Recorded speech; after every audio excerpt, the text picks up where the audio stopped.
Hey guys, welcome back to my channel once again. Kenroy here. Now if you're new to this channel, I'd love for you to hit that subscribe button, and of course don't be afraid to leave a comment down below. Now if you've seen some of my previous content, you probably remember that we bought this house a few years ago and it was a fixer-upper. It's an old cottage, and as such we knew that there were certain things that we'd have to fix in order for us to feel more comfortable here. And one of those projects was for us to fix the floorboards, which was so dreadful, especially in the bedrooms upstairs. Now the video I'm about to show you today is how I was able to stop that annoying squeaking that was prominent in our bedroom, in the master bedroom of our house. The squeaking was so bad that we could actually hear it downstairs, and it was absolutely dreadful when anyone would walk around in the bedroom. Now of course I'm all about saving you money as much as possible. Now I may not be a professional builder guys, however I do a lot of research, and in the hope that I'll be able to show you that you can do the same, so that you can save yourself tons and tons of cash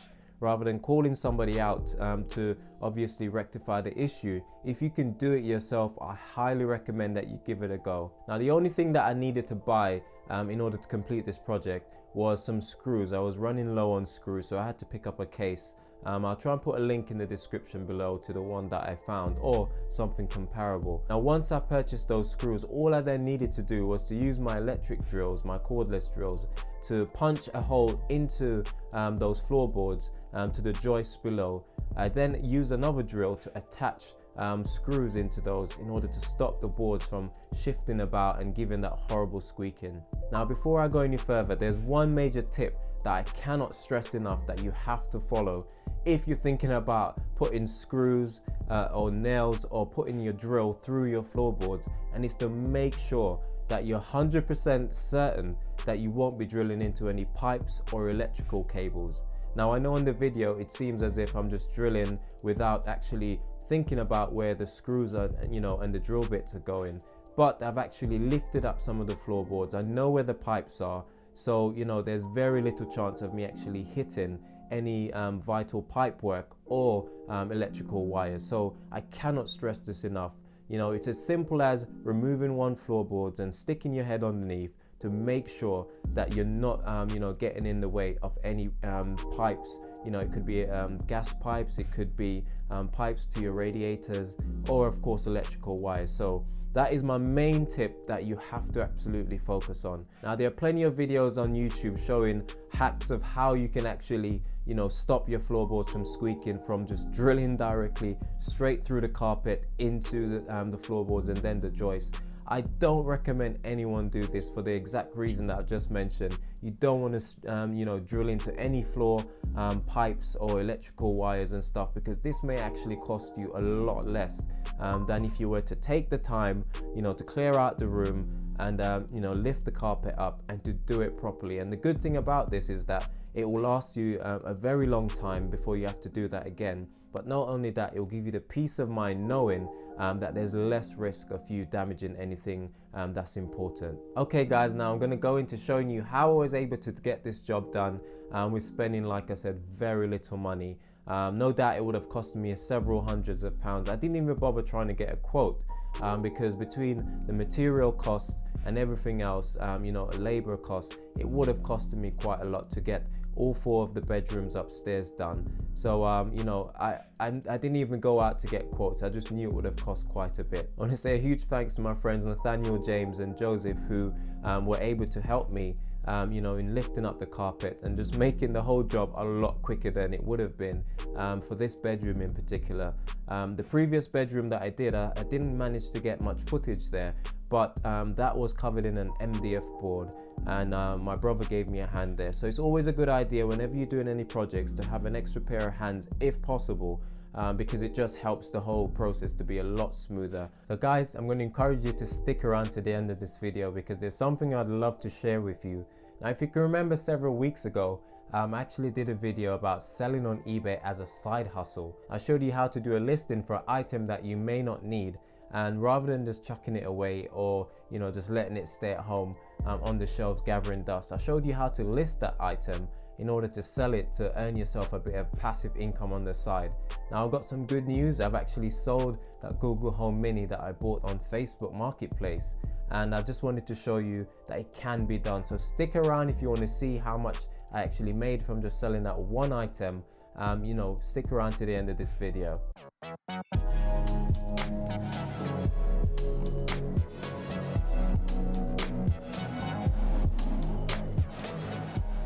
Yep, so you can lift it up.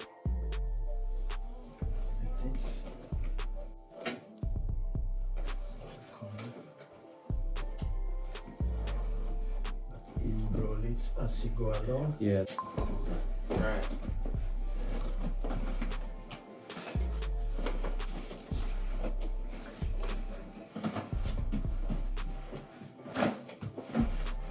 What's it? No, don't push it.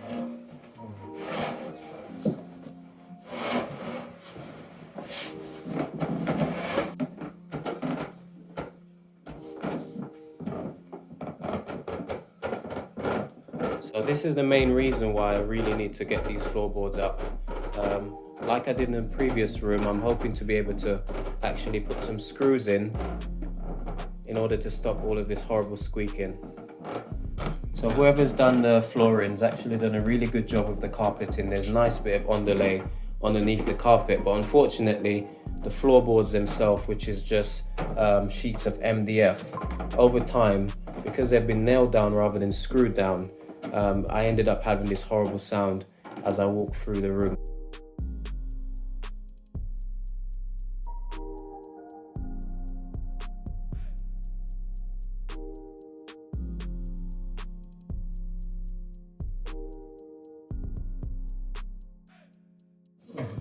Wait. You just mean just put it like this, innit? Yeah. Flathead screws. Is it? Don't know if it's even stable. The ball looks good. No, that's good. I thought it was going to be MDF. No board. Yeah.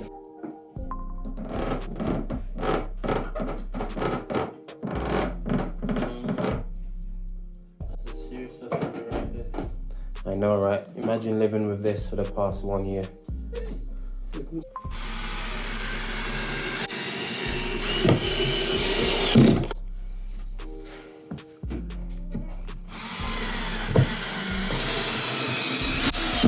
So, if you can imagine, since putting that in, you can actually see the difference. Where it was, I think there was a little lift here before, those two screws have just brought them flush, and that squeaking that we had from that joint is now gone. I'm sure there's going to be some boards that will still have a bit of squeak where they might be rubbing against each other, or perhaps a screw just isn't tight enough. However, compared to before, this is miles different than how it originally was. And if I was to get someone in to actually do this job, it would have cost me several hundreds of pounds to get them to come in and to lift all of the carpet and the underlay up. Some of the boards might have needed to be repaired or replaced, plus going through and screwing all of these down. So in a nutshell, this DIY project, you've seen how simple it is. Anyone can do it, and you'll save yourself hundreds of pounds. Wait, is it the radio? Not the radio. Yeah.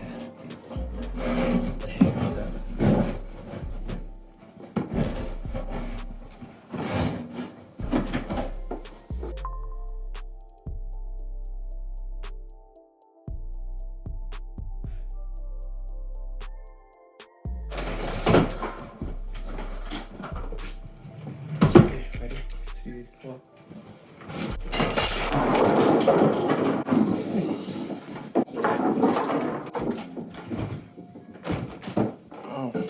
I guess that's. Which perfume was that? There was a small valve there. Wait, whoever's not wearing shoes can't step on the wood too much. Ah, it's the valve that broke. Oh. Stop recording, that's evidence.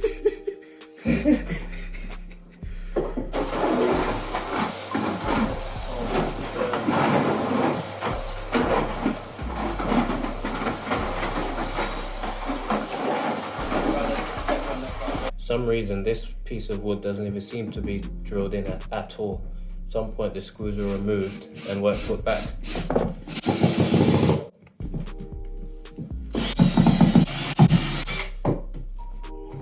Relax. Well.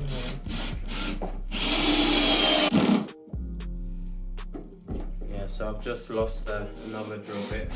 Seemed like it went down onto an old nail or something, but Yeah. that's just how it goes. So it's good to have more than one.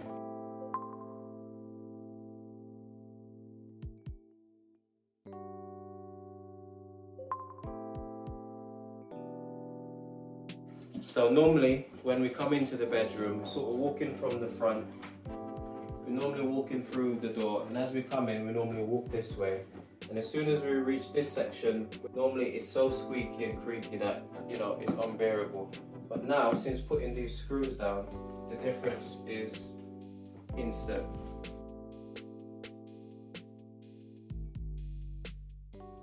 So at this point, we've finished securing all of the boards with the nails, and we've started to actually reattach all of the underlay to the floor.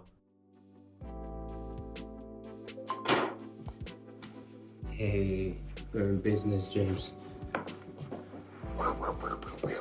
Now I managed to use a staple gun which I had on hand to actually reattach these to the floorboards. This is to prevent them actually moving around underneath the carpet, so I always recommend that you re-staple them down, like I said, just to prevent any shifting underneath, so that it'll be a lot more smoother in the long run.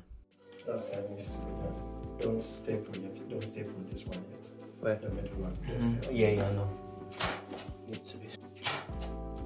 Stop it from your face. It's okay. It's okay. So at this point, all of the underlay was done, and it was now time to actually relay the carpet. Now, this is the bit that I was really worried about, because I didn't actually have the tools that the professionals normally use in order to make sure the carpet is stretched. So I had to improvise. I ended up just using my feet to sort of kick the carpet out into the corners. I then used a flathead screwdriver to actually mold it underneath the skirting boards. And I must say, it came out pretty well. You know, going back in the room even now, you'll never tell that it was actually lifted up. So I'm really happy with how it came out. The grips were already there, so all I had to do was refasten the carpet onto those grips, and like I said, it looks pretty good. So I'm really happy with how that turned out. Now I suppose you could buy the equipment that is used to, you know, to stretch the carpet. However, because this was already done, and rolling the carpet up before putting it back seemed to have made a huge difference. We managed to then put the room back to how it was without breaking anything else, which was great. And with my technique along the way, we were able to get everything done.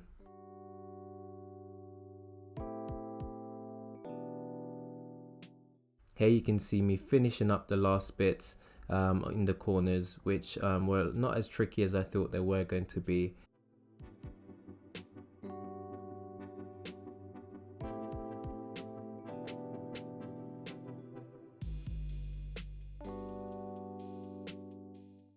The final thing that I had to do was to reattach the door once the carpet was fully laid, which was pretty straightforward.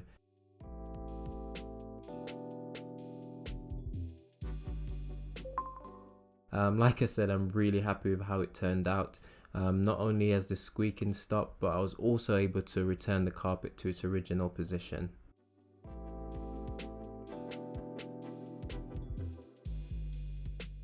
Okay, that's it guys, another successful DIY project done. So since having the floorboards repaired, several months have passed, and I'm still really pleased knowing that I can walk around in the bedroom and, you know, not just hear that horrible squeaking noise all the time.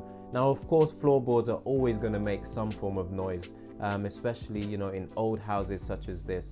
But for the time being, it's more than adequate. I'm really happy with the finish.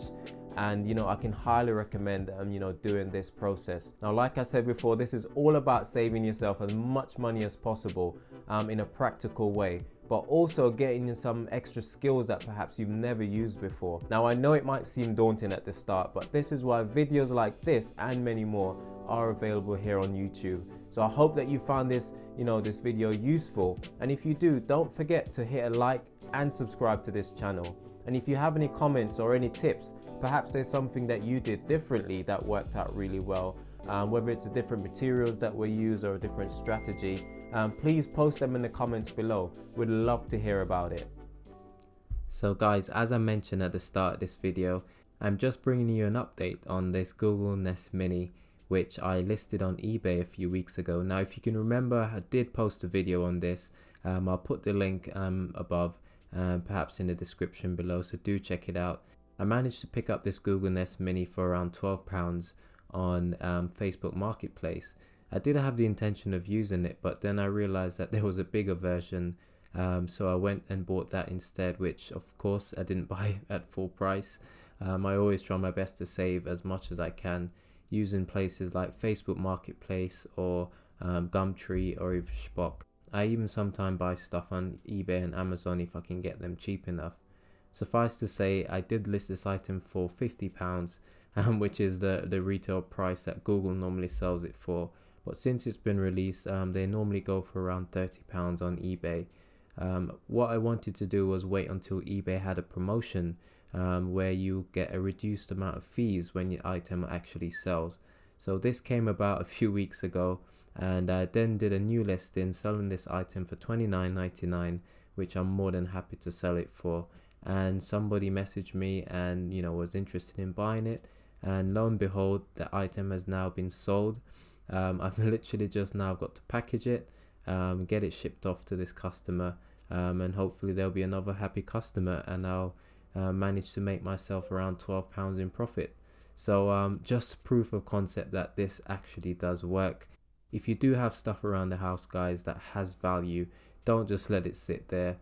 Take the plunge. Like I said, watch this video that I mentioned before. It will show you step by step of how I list my items, and hopefully you can then start earning on the side with this little side hustle. So I want to thank you so much for all your support on this journey, guys. Really appreciate it. At the time of recording this video, I've hit 250 subscribers, and that's all because of you. Don't forget to like, comment and subscribe, guys, if you're finding this content useful. As always, this is Kenroy saying, I'll see you when you see me.